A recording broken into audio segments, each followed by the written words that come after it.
আসসালামু আলাইকুম। আজকে তৈরি করে দেখাবো বড়ইয়ের আচার। আর সেজন্য সবগুলো উপকরণ এখানে নিয়েছি দেখেন এখানে ব্রাউন কালার সুগার মানে বাদামি চিনি, আর নিয়েছি গুড়, শুকনো মরিচ আমি এখানে ভেজে নিয়েছি খাওয়ার রেগুলার, এই যে দেখেন আমি এখানে গুড় লবণ আর তেজপাতা, হলুদ, জিরার গুঁড়া, তারপর হচ্ছে গরম মশলার গুঁড়া, আর পাঁচফোড়ন গুঁড়া, তারপর হলুদের গুঁড়া, মরিচের গুঁড়া, শুকনা মরিচ ভেজে নিয়েছি। এখানে একটু আমি বিট লবণ নিয়েছি। বিট লবণটা আমি একটু পানিতে ভিজিয়ে উপরের অংশ পানিটা দিব আর নিচের একটু বালি জমে সেগুলো ফেলে দিব, ঠিক আছে। তো এখন আমার সবগুলো উপকরণ রেডি হয়ে গেছে, দেখেন একদম সবগুলো উপকরণ একসাথে রেডি করে রেখে দিয়েছি। আর তেঁতুলগুলো আমি এখানে রেখে দিয়েছি, পরে দিব। আর একটু সামান্য পানি দিয়ে বড়িগুলো আমি চুলাতে বসিয়ে দিয়েছি তেঁতুলগুলো দিয়ে একসাথে কিছুক্ষণ সিদ্ধ করে নিব। কিছুক্ষণ সিদ্ধ করে নেড়ে চেড়ে সিদ্ধ করে নিব। সিদ্ধ হয়ে গেলে তারপর এখানে দেখেন বড়ইটা তেঁতুলটা একসাথে কিছুক্ষণ শুধু পানিতে সিদ্ধ করে নিব। নেড়েচেড়ে সিদ্ধ করে নিচ্ছি, আমি আপনাদেরকে দেখিয়ে দিব ফুল রেসিপি। আমার এই আচারটা একবার যদি বাড়িতে বানিয়ে খান, অবশ্যই আমাকে কমেন্টস করে জানাতে বাধ্য হবেন যে আপু আচারটা আসলেই অনেক মজা।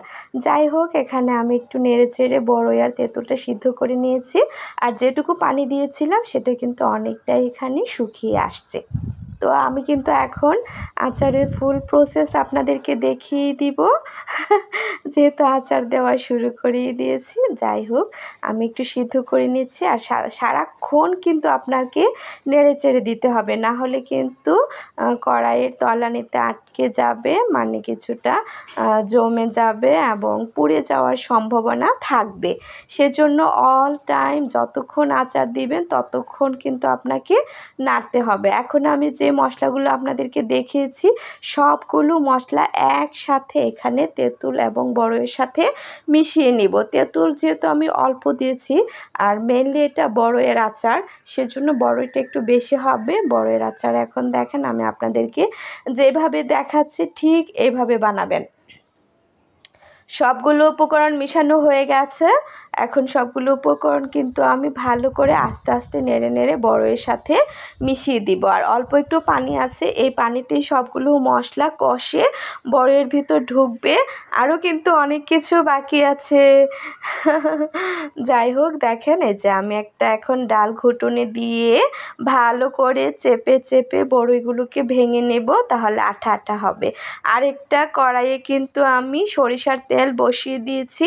সরিষার তেলটা ভালো করে গরম করে নিতে হবে যেন কাঁচা গন্ধটা চলে যায়। তো আমার আচারটা এদিকে দেখেন আমি কিন্তু ভালো করে ম্যাশ করে নিচ্ছি। যদি আপনাদের কাছে ম্যাশার থাকে চাইলে ম্যাশার দিয়েও ম্যাশ করে নিতে পারেন। আমি একটা ডাল ঘুটুনির সাহায্যে ম্যাশ করে নিচ্ছি। এক পাশে কিন্তু আমি আচারটা ম্যাশ করে নিচ্ছি আর অন্য পাশে আরেকটা কড়াইয়ে কিন্তু আমি তেলটা গরম করে নিচ্ছি। আপনারা কিন্তু চাইলে তেলটা একবারে দিতে পারবেন না, তাহলে কিন্তু ভালো হবে না। আচারটা লাস্টের দিকে গরম করে মিশাতে হবে। তো দেখেন আমি এখন তেলটা মিশিয়ে নিয়েছি, সব কিছু মেশানো হয়ে গেছে। এখন আবার আমি একটা খুন্তির সাহায্যে ভালো করে নেড়ে নেড়ে কিন্তু সবগুলো উপকরণ মিশিয়ে নিব এবং আচারটা কিন্তু আস্তে আস্তে শুকিয়ে আসবে, আঠা আঠা শুকনো শুকনো হবে, অনেকটা বার্মিজ আচারের মতো টেস্টি হবে। তো দেখেন আপনাদের ইচ্ছা, চাইলে আপনারা এরকম আঠালো রাখতে পারেন মাখো মাখো, চাইলে কিন্তু চুলাটা অল্প আঁচে রেখে এই যে খুন্তি বা একটা যে কোনো কাঠি দিয়ে নেড়ে নেড়ে আপনার সারাক্ষণ নাড়তে হবে, নাইলে কিন্তু পুড়ে যাবে। তো ওইভাবে নেড়ে নেড়ে আপনারা আচারটা রেডি করে নিতে পারেন। আমার কাছে আঠালো ঘন এবং শুকনো শুকনো হলেই ভালো লাগে, তাই আমি অনেকক্ষণ বসিয়ে নেড়ে নিচ্ছি। চাইলে আপনারা এরকম মাখো মাখো রেখে দিতে পারেন।